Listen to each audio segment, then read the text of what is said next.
প্রশ্নটা কি লেখা আছে? সমবাহু ত্রিভুজের প্রত্যেক বাহুর দৈর্ঘ্য 1 মিটার বাড়ালে ক্ষেত্রফল 3√3 মিটার স্কয়ার অর্থাৎ বর্গমিটার বেড়ে যায় বাহুর দৈর্ঘ্য অর্থাৎ সমবাহু ত্রিভুজের বাহুর দৈর্ঘ্য জানতে চাইছে। তো দেখো আগে সমবাহু ত্রিভুজ কি সেটা আমরা চিনে নিই। সমবাহু ত্রিভুজ মানে হচ্ছে যে ত্রিভুজের তিনটি বাহুর দৈর্ঘ্য সমান সেটা হচ্ছে কি সমবাহু ত্রিভুজ। লাইক এই চিহ্নটাতে বুঝে দেখো তিনটা চিহ্ন সেম, তার মানে এই বাহুটার দৈর্ঘ্য যদি এ হয় এটাও হবে এ, এটাও হবে এ। আমরা জানি সমবাহু ত্রিভুজের ক্ষেত্রফল সূত্র হচ্ছে এ ইকুয়াল টু হচ্ছে √3/4 a স্কয়ার। বুঝতে পারছো? এখন বলছে সমবাহু ত্রিভুজের প্রত্যেক বাহুর দৈর্ঘ্য 1 মিটার বাড়ালে অর্থাৎ নতুন যে ত্রিভুজটা হবে, ধরো এটা যদি নতুন ত্রিভুজ হয় এই বাহুর দৈর্ঘ্য হবে a+1, এটাও হবে a+1, এটাও হবে a+1। বুঝতে পারছো? তাহলে এই ত্রিভুজের ক্ষেত্রফলটা কত হবে? এই নতুন ত্রিভুজ এটা যদি এ হয়, এটা যদি এ প্রাইম হয়, এ প্রাইম ইকুয়াল হবে √3/4 বাহুর উপর স্কয়ার। বাহুটা হয়ে গেছে কত? a+1, তাহলে হবে কি a+1 হোল স্কয়ার। বুঝতে পারছো? তার মানে এই যে এইটা হচ্ছে কি 1 মিটার বাড়ালে নতুন ক্ষেত্রফল, আর এটা হচ্ছে কি যদি বাহুর দৈর্ঘ্য এ হয় তাহলে সেই অনুযায়ী ক্ষেত্রফল। এটা হচ্ছে আদি ক্ষেত্রফল, আর 1 মিটার বাড়ানোর পর নতুন ক্ষেত্রফল। এটা তোমাকে বলছি কি প্রত্যেক বাহুর দৈর্ঘ্য 1 মিটার বাড়ালে ক্ষেত্রফল এত বেড়ে যায়, অর্থাৎ বড় ক্ষেত্রফল থেকে তুমি যদি ছোট ক্ষেত্রফলটাকে বাদ দাও কতটুকু বাড়বে সেই পরিমাণটা বলে দিয়েছে 3√3 মিটার স্কয়ার। তাহলে জানতে চাইছে বাহুর দৈর্ঘ্য কত, অর্থাৎ এই এর ভ্যালুটা জানতে চাইছে। বুঝতে পারছো? আবার রিপিট করতেছি, বড় ত্রিভুজের যে ক্ষেত্রফল সেটা পাইলাম আমরা এটা, আর ছোট ত্রিভুজের ক্ষেত্রফল হচ্ছে এটা। তো বড় থেকে যদি ছোট বাদ দাও তার মানে তুমি পেয়ে যাবা কতটুকু বেড়ে গেছে, আর যতটুকু বেড়ে গেছে সেই পরিমাণটা তোমাকে দিয়ে দিছে 3√3 মিটার স্কয়ার। তাহলে জানতে চাইছে বাহুর দৈর্ঘ্য এ কত। ঠিক আছে, তাহলে এই দুটা শর্ত হয়ে আমরা এখন শর্ত মতো সলভ করলে হবে।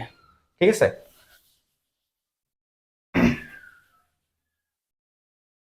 তাহলে কি লিখতে পারো শর্ত মতে বা প্রশ্ন মতে?